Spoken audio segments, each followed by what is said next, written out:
കണ്ണൂർ പാടത്ത് ബി.ജെ.പി. പഞ്ചായത്ത് അംഗത്തിന്റെ വീടിന് നേരെ ബോംബെറിഞ്ഞ കേസിൽ 4 CPM പ്രവർത്തകർ അറസ്റ്റിൽ. ആദർശ്, ജിനീഷ്, അജേഷ്, അക്ഷയ് എന്നിവരാണ് അറസ്റ്റിലായത്. പി മജീഷയുടെ വീടിന് നേരെ ഇന്നലെ രാത്രിയാണ് ബോംബേറുണ്ടായത്. നിഖിൽ അളവർ നൽകും വിവരങ്ങൾ. നിഖിൽ, വിശദാംശങ്ങൾ എങ്ങനെ? ഇന്നലെ രാത്രിയാണ് പാട്യം പഞ്ചായത്ത് 14-ാം വാർഡ് BJP അംഗമായ കൊങ്കച്ചിയിലെ പി മജീഷയുടെ വീടിന് നേരെ ബോംബെറിഞ്ഞത്. ബൈക്കിലെത്തിയ സംഘം ബോംബെറിയുകയായിരുന്നു.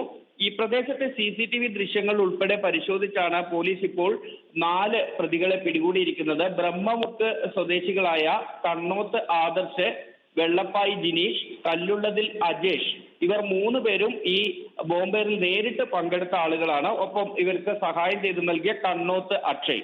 ഇങ്ങനെ 4 CPM പ്രവർത്തകരാണ് ഇപ്പോൾ പിടിയിലായിരിക്കുന്നത്.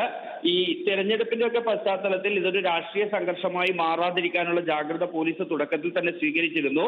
Kannur range DIG Yatish Chandra, Thalassery ACP doctor Nandagopan എന്നിവരുടെ നേതൃത്വത്തിൽ ഉന്നത പോലീസ് സംഘം തന്നെ സംഭവത്തിൽ അന്വേഷണം നടത്തുകയും ചെയ്തിരുന്നു. സ്ഥലത്തെത്തി ഇവർ പരിശോധനയൊക്കെ നടത്തിയിരുന്നു. ഏതായാലും സംഘർഷ സാധ്യത കണക്കിലെടുത്ത് ഇപ്പോഴും ആ പ്രദേശത്ത് പോലീസ് സുരക്ഷ തുടരുകയാണ്.